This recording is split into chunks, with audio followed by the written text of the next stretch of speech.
किसी से शास्त्री कर सकता था। फिर मैंने शास्त्री भी कर लिया और प्रभाकर भी कर लिया, और फिर मैंने वहाँ दयानंद ब्रह्म महाविद्यालय में ही मुझे अध्यापक लगा लिया, और मैंने फिर वहाँ पढ़ाना आरंभ किया।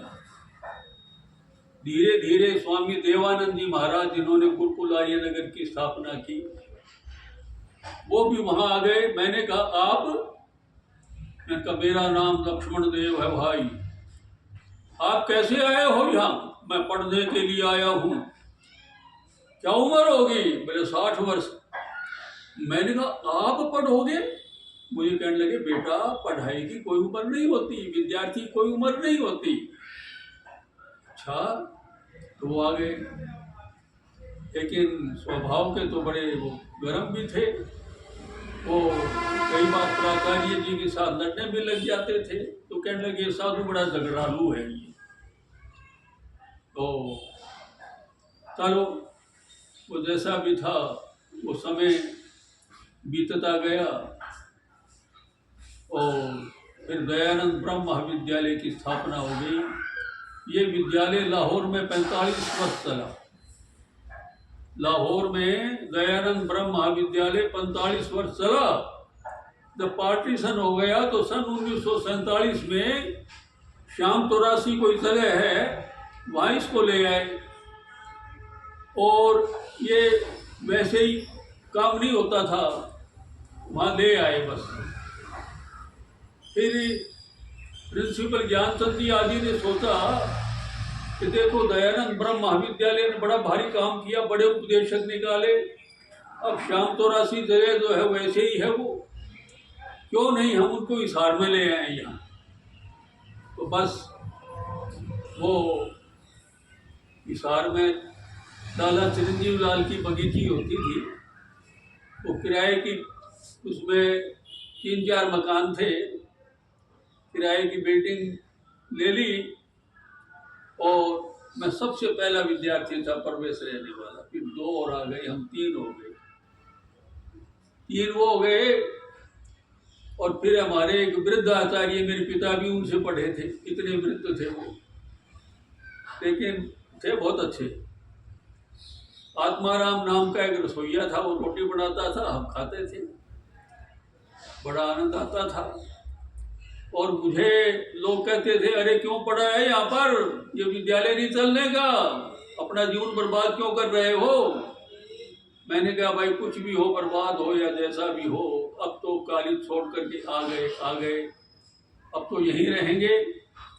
और प्रिंसिपल ज्ञानचंद जी मुझे बुलाते थे, यूँ सोच करके कभी ये चला गया तो ये खाली हो जाएगा जगह, फिर कोई पता नहीं आएगा कि नहीं आएगा। कहले बेटा ये संस्था जरूर चलेगी, अवश्यमेव चलेगी, आप पढ़ना। और वो क्या काम करते थे, प्रोफेसर विजय चंद्र होते थे दयानंद कॉलेज में, संस्कृत के प्रोफेसर होते थे, वो मेरे वहाँ भेजते थे मुझे पढ़ाने के लिए। उन्होंने सोचा कि कोई गुरु तो था ही नहीं, कभी कोई चला न जाए। हम 3 छात्र हो गए थे, तो वो पढ़ाने के लिए आते थे प्रोफेसर विजय चंद्र जी, बेचारे कॉलेज से पैदल आते, फिर वहाँ वापस जाते। तो मैंने कहा गुरुजी आप ना आया करो, आप दुख पाओगे, आपका आना जाना, हम कहीं नहीं जाएंगे, ये सत्यार्थ प्रकाश है, हम इसको पढ़ते रहेंगे यहाँ पर, और फिर जब कोई स्थायी गुरुजी आ जाएंगे तो सब कुछ ठीक हो जाएगा। फिर करते करते करते फिर एक ऐसे गुरुजी आए, वो वृद्ध जिसका मैंने जिक्र किया, मेरे पिताजी भी उनसे पढ़े थे, और वो आकर के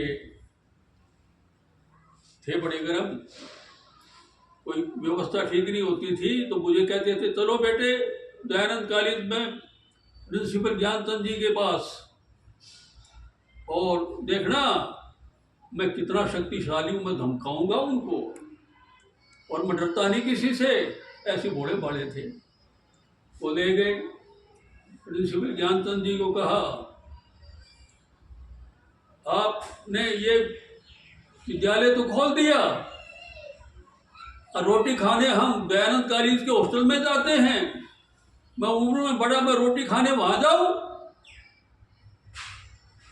आप यहाँ आनंद कर रहे हो और संस्था चलाने की सोच रहे हो। प्रिंसिपल ज्ञानचंद को डरते भी थे, डरपोक टाइप के भी थे। इसने कहा पंडित जी कोई चिंता मत करो, सब ठीक हो जाएगा। फिर उन्होंने एक रसोईया रखा यहाँ पर। हम 3 रोटी खाने वाले थे, एक वो हमारे आचार्य थे, वो पाचक रोटी बनाता था। अब सोचते थे विद्यार्थी आए, विद्यार्थी आए, विद्यार्थी आए। और मैंने भी निश्चय कर लिया था मुझे नहीं जाना, मुझे इंजीनियर बनना था। वो बात खत्म हो गई। अब तो मैं वेद पढ़ूंगा और वेद पढ़ करके विद्वान बनूंगा। तो बस ये धीरे धीरे फिर उसमें और आ गए विद्यार्थी। हम कुल मिला करके 13-14 विद्यार्थी हो गए। मैंने कहा अब संस्था चलेगी, सब ठीक होगा सर। तो जी वहाँ से विद्या वाचस्पति, और विद्या वाचस्पति ये लाहौर में ये विद्यालय 45 वर्ष चला है, दयानंद ब्रह्म महाविद्यालय। और पंजाब यूनिवर्सिटी ने इसको शास्त्री के समकक्ष मान्यता दे रखी थी विद्या वाचस्पति को। तो वो मान्यता हमें यहाँ भी मिल गई। यहाँ इतनी मिली कि शास्त्री के बराबर तो नहीं मानेंगे, पर विद्या वाचस्पति शास्त्री कर सकता है। पहले तो विशारद शास्त्री करता था, विद्या वाचस्पति जो है वो शास्त्री कर सकता है। फिर मैंने शास्त्री भी कर ली वहाँ से, और शास्त्री करके और फिर वही पढ़ाना आरंभ कर दिया। तो जी मेरा तो सारा जीवन जो है वही व्यतीत हो गया। गुरुकुल में ले आए स्वामी देवानंद जी जिन्होंने गुरुकुल आर्यनगर की स्थापना की, वो वहाँ रहते थे। वो मुझे कहने लगे कि आप रोहतक जिले में बड़े गुरुकुल हैं और हिसार में एक भी गुरुकुल नहीं है। आप यदि वतन दो मुझे तो मैं गुरुकुल की स्थापना करना चाहता हूँ। मैंने कहा खोलो तो सही गुरुकुल, कमरा तो बनाओ कोई। दादा केसरदास जी बत्रा होते थे आर्यनगर के नंबरदार। उनके पास गए, स्वामी जी भिक्षाम देही, भिक्षा दो, आओ महात्मा जी आओ भोजन करो, मुझे भोजन नहीं चाहिए। दादा जी ये नहर के किनारे आपकी ज़मीन है और मुझे वो ज़मीन चाहिए थोड़ी सी, उसमें मैं गुरुकुल की स्थापना करना चाहता। तो उन्होंने वो प्रसन्न होकर के वो ज़मीन दे दी। और जहाँ पर अभी गुरुकुल है वर्तमान में ये तो नहीं थी, तो नहर के किनारे थी। ये भी नहर के किनारे, ये भी 2 एकड़ जमीन थी। हाँ। तो बस तो क्या कहना था, मैंने अपना सारा समय गुरुकुल में लगा दिया और फिर मुझे यहाँ का प्रिंसिपल बना दिया दयानंद ब्रह्म महाविद्यालय में। मैं 56 वर्ष मैंने यहाँ पढ़ाया। मैनेजमेंट कहती थी आप प्रिंसिपल हो, आप पढ़ाओ मत, व्यवस्था रखो। मैंने कहा यदि मैंने पढ़ाना छोड़ दिया तो मेरे पास क्या रहेगा? व्यवस्था भी रखूंगा जितनी अच्छी हो सकेगी, लेकिन पढ़ाना नहीं छोड़ूंगा मैं। तो मैनेजमेंट को क्या चाहिए? पंडित रामजी लाल, पहले तो स्वामी ओमानंद जी प्रधान होते थे, फिर पंडित रामजी लाल जी जो है वो प्रधान बने यहाँ के। और फिर मैं यहाँ पढ़ करके फिर मुझे यहाँ स्थान दे दिया उन्होंने। और मेरे होते हुए किसी को चिंता ही नहीं थी, कोई आता ही नहीं था देखने के लिए। बोले आपके होते हुए हम क्या देखेंगे, आप तो संस्थाओं में रहे और आपको गुरुकुल चलाना आता है। तो कि मैंने जैसा बताया था कि 70 वर्ष इस गुरुकुल में बिता दिए। तो अब मैं आपके सामने हूँ। लोगों ने मुझे कहा कि क्यों अपना जीवन बर्बाद कर रहे हो, यदि ये संस्था चलेगी तो आपको नौकरी नहीं मिलेगी, सर्विस नहीं मिलेगी। मैंने कहा सर्विस मिलो या न मिलो,